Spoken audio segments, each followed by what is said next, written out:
कली खिल के फूल बन गे कब आँखी चार करबे। कली खिल के फूल बन गे कब आँखी चार करबे। महर महर पुरवा महके कब मोला प्यार करबे। सकराहे मोर उमरिया थोड़ा इंतजार कर ले।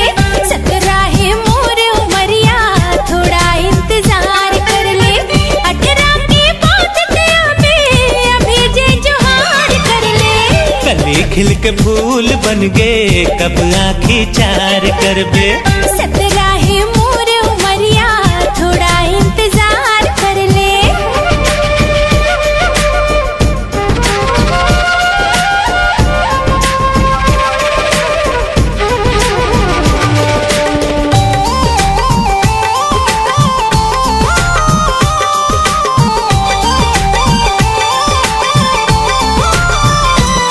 ये लाली सूरज कस बिंदिया मोर ऊपर जुल्म बढ़ ढाए। हो ये लाली सूरज कस बिंदिया मोर ऊपर जुल्म बढ़ ढाए। दूर माया के गहर समंदर माँ मोर मन नैया इठलाए। दूर माया के गहर समंदर माँ मोर मन नैया इठलाए। हाँ, मोर मन मिलन बरतर से कब ते बेड़ा पार करबे। सकराहे मोर उमरिया थोड़ा इंतजार कर ले। कली खिल के फूल बन गे कब आँखी चार करबे।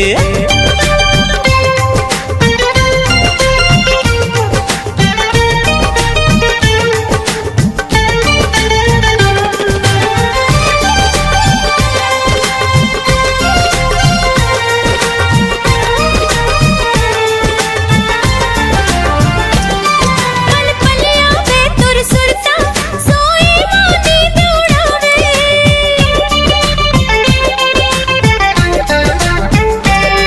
पल पल आवे तुर सुरता सोई मोती दौड़ावे। बज खुनुर खुनुर तोर कंगना जिय रामा छुरी चलावे। बज खुनुर खुनुर तोर कंगना जिय रामा छुरी चलावे। निकट है करार ते दिल अभी बेकरार कर ले। कली खिल के फूल बन गे कब आँखी चार करबे। सकराहे मोर उमरिया थोड़ा इंतजार कर ले। 18 के बाद ते अभी जे जोहार कर ले। कली खिल के फूल बन गे कब आँखी चार करबे। सकराहे मोर उमरिया थोड़ा इंतजार कर ले। कली खिल के फूल बन गे कब आँखी चार करबे।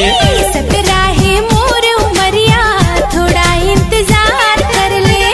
कली खिल के फूल बन गे कब आँखी चार करबे।